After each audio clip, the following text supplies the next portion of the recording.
La Fédération nationale d'agriculture biologique des régions de France, réseau national donc, pour développer l'agriculture biologique, a été créé en 1978 afin de porter la voix des producteurs biologiques. C'est à ce jour le seul réseau professionnel agricole qui soit spécialisé en agriculture biologique. Quelles sont ses missions ? Sur l'accompagnement du changement de pratique agricole et la protection de la ressource en eau, tout d'abord, l'accompagnement des producteurs biologiques en conversion et conventionnelle par la sensibilisation, la formation et le transfert de pratiques, le diagnostic de conversion et les simulations technico-économiques et l'appui technique.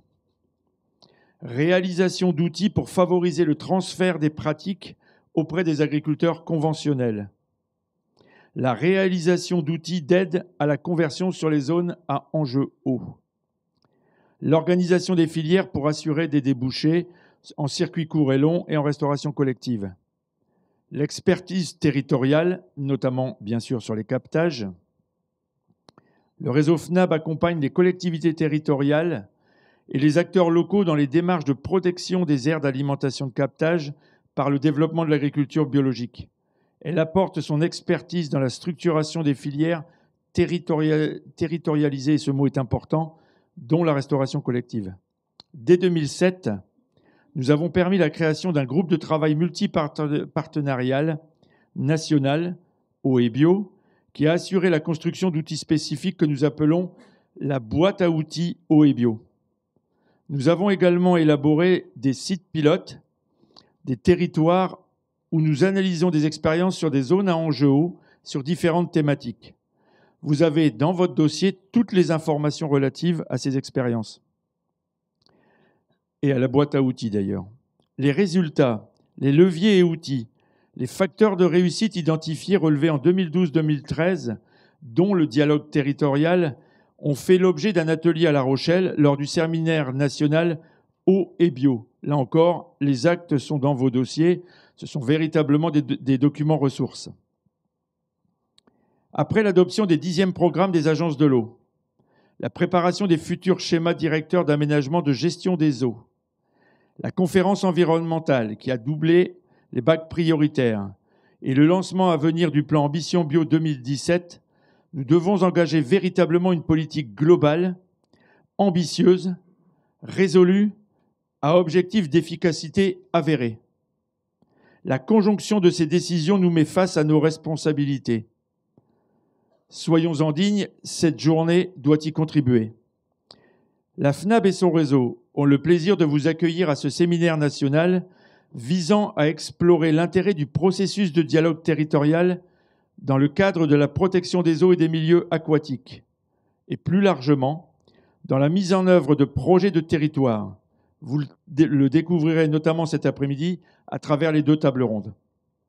Pour ce faire, nous allons naviguer à travers la France, décrypter, écouter, échanger sur des retours d'expérience avec des acteurs locaux, des praticiens et experts impliqués, aux 4 coins de la France, sur des aires d'alimentation de captage, lors de schémas d'aménagement et de gestion des eaux et d'autres projets de territoire, du Nord-Pas-de-Calais au sud-est de la France, avec la région Rhône-Alpes à l'honneur, en passant par la Bretagne. La préservation et la reconquête de la qualité des eaux et des milieux aquatiques est un enjeu d'intérêt général, mais malheureusement, peut-être un de ceux qui génèrent le plus d'incompréhension, de blocage et de réticence à l'action. Pour preuve, le retard pris dans la mise en œuvre de la directive cadre sur l'eau et la protection des captages prioritaires et ou le Grenelle, même si c'est un gros mot, ces derniers représentant pourtant près de 20% de la SAU nationale et plus de 50% dans certaines régions, comme l'Île-de-France, où nous sommes réunis aujourd'hui. Ça concerne donc potentiellement une grande partie des collectivités et des agriculteurs métropolitains pour cette région. Une majorité des blocages provient des difficultés à instaurer un dialogue entre les différents acteurs impliqués, usagers, hydrogéologues, élus et agents des collectivités, agriculteurs. Parce que les manières d'appréhender le sujet sont variables, parce que les représentations sont très différentes, mais aussi parce que le changement génère le plus souvent des réticences, surtout quand il est imposé. C'est l'ensemble de ces facteurs qui constituent un frein à la discussion et, in fine, à la mise en œuvre de plans d'action efficaces.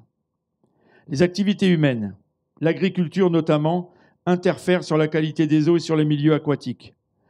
Une démarche de protection de zones de captage implique l'évolution des pratiques de nombreux acteurs locaux qui interagissent sur ce même espace et l'activation de nouveaux leviers sur les filières, le foncier, l'accompagnement de changements de pratiques, ce qui cristallise nombre de conflits d'usage. Pour cela, un processus impliquant l'ensemble des parties ayant un impact sur la qualité des eaux et des milieux aquatiques peut contribuer à l'élaboration de solutions collectives et partagées. Le dialogue territorial désigne ce processus, né de l'idée que la diversité des visions et besoins des acteurs peut naître des solutions originales, efficaces et pérennes pour des projets qui impliquent un objet fragile, la ressource en eau. Avant de passer la parole, je tiens à remercier nos partenaires techniques et ou financiers, le ministère de l'Agriculture, de l'Agroalimentaire et de la Forêt, le ministère de l'Écologie, du Développement durable et de l'Énergie, les agences de l'eau et plus particulièrement l'agence de l'eau Loire-Bretagne, le Crédit Coopératif qui nous accueille aujourd'hui et évidemment le Centre de ressources du développement durable et le groupe d'études et de services pour l'économie des ressources pour la préparation de ce séminaire. Bon séminaire, dans le respect et l'écoute de chacun pour une journée riche, petite ou grande pierre à l'édifice de la reconquête de l'eau. C'est l'intérêt pour chacun d'entre nous. Je vous invite donc à dialoguer pour agir.